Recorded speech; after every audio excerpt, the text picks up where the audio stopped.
ওই ড্রাইভার বলছে যে আমি বলছি এখন আর ওনাকে ওখানে তোলার সময় নেই, আমি এই অ্যাম্বুলেন্স এখানটায় থামাবো না। উনি চক্কর দিয়ে ওই এটাকে কি বলে যে সার্ভিস রোড টাইপের যেটা রয়েছে সাভারে বিকেএসপির ওই জায়গাটায়, ওখান দিয়ে গাড়ি চালিয়ে সে হচ্ছে 2 মিনিটের মধ্যে তামিমকে হসপিটালে নিয়ে গেছে। সো আপনি এই স্টোরিটাই শুনতে চাইবেন। আপনার কাজের ব্যাপারে একটা কথা যেটা আপনার ফলোয়াররাই বলে যে আপনি অনেক ব্রেকিং নিউজ নিয়ে আসেন।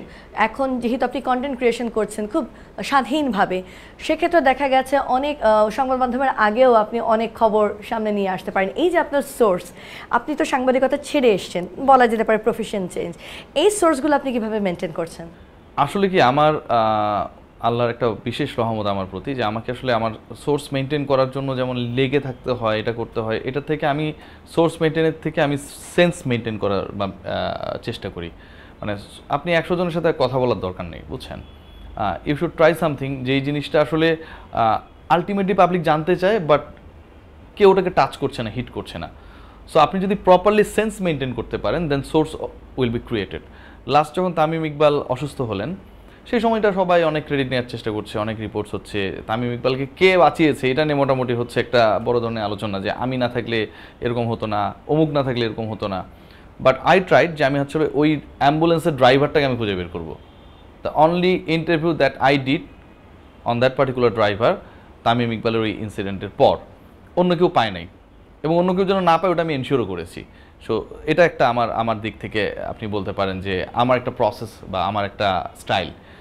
তো ড্রাইভার সাহেব যেটা বললেন, রাব্বানি সাহেব ব্রেকিং না, আপনি এক্সক্লুসিভ ব্যাপারটাও খুব প্রাধান্য দেন। মানে মানুষ তো জানতে চাইছে ওই সময় তার অ্যাম্বুলেন্সের অবস্থা কি ছিল। সবাই বলছে যে হেলিকপ্টারে নেওয়া হয়নি। That decision was not taken by any particular doctor, বরং ওই ড্রাইভার বলছে যে আমি বলছি এখন আর ওনাকে ওখানে তোলার সময় নেই, আমি এই অ্যাম্বুলেন্স এখানটায় থামাবো না। উনি চক্কর দিয়ে ওই এটাকে কি বলে যে সার্ভিস রোড টাইপের যেটা রয়েছে সাভারে বিকেএসপির ওই জায়গাটায়, ওখান দিয়ে গাড়ি চালিয়ে সে হচ্ছে 2 মিনিটের মধ্যে তামিমকে হসপিটালে নিয়ে গেছে। সো আপনি এই স্টোরিটাই শুনতে চাইবেন। আপনি অন্যরা যেটা বললো যে আমরা হচ্ছে সিপিআর করছিলাম, আমরা তাড়াতাড়ি নিয়েছি, 2 ঘন্টার মধ্যে ব্লক, অবশ্যই এগুলো খুব দারুণ কাজ হয়েছে, এটা নিয়ে কোনো ডাউট নেই। কিন্তু কিছু কাজ হয়েছে যেই কাজটা আসলে মানুষের সামনে নেই। সো ওই স্টোরিটা আমি করার চেষ্টা করি। আবার ওই ড্রাইভারের নাম্বারটা নেওয়ার পর তার কাজ যখন শেষ হয়ে গেছে আমি তার সাথে পার্সোনালি কথা বলেছি আপনি এখন বাসায় গিয়ে রেস্ট নেন, সে চলে গেলে আর তার ইন্টারভিউ কেউ পাবে না, সেটাও আমাকে এনশিওর করতে হবে। সো আপনি এমনি এক্সক্লুসিভ করতে পারবেন না। আপনি এটা করলেন 2 ঘন্টা পর মোনা টিভি একই জিনিস করলো আমি করার পর, তো এটার মধ্যে আর কোনো এক্সক্লুসিভিটি নেই। কারণ 3 ঘন্টা পরে যেই মানুষটা দেখছে 2 ঘন্টা পরে আপনার করা রিপোর্টও দেখছে, আর 3 ঘন্টা আগে আমার করা রিপোর্টও দেখছে, পার্থক্য থাকছে না।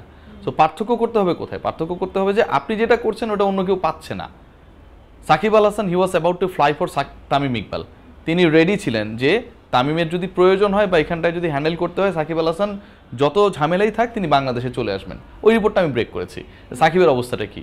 সো আপনাকে ওই জন্য সাকিবের কাছের মানুষ কি তাদের সাথে আপনার ওই সোর্সটা থাকতে হবে। আপনাকে সেন্স করতে হবে সাকিব যেহেতু তার বাবা মাকে তামিমের কাছে পাঠিয়েছে, তার মানে সাকিবের মধ্যে আরও কিছু কাজ করছিল, আরও কি করতে চেয়েছিল, সেগুলো কি। সো সোর্সের থেকে সেন্স মেনটেন করাটা গুরুত্বপূর্ণ। আর সেন্স যদি আপনি ঠিক রাখতে পারেন তাহলে আপনার সোর্সকে কী হবে এটা আপনি ডিসাইড করুন।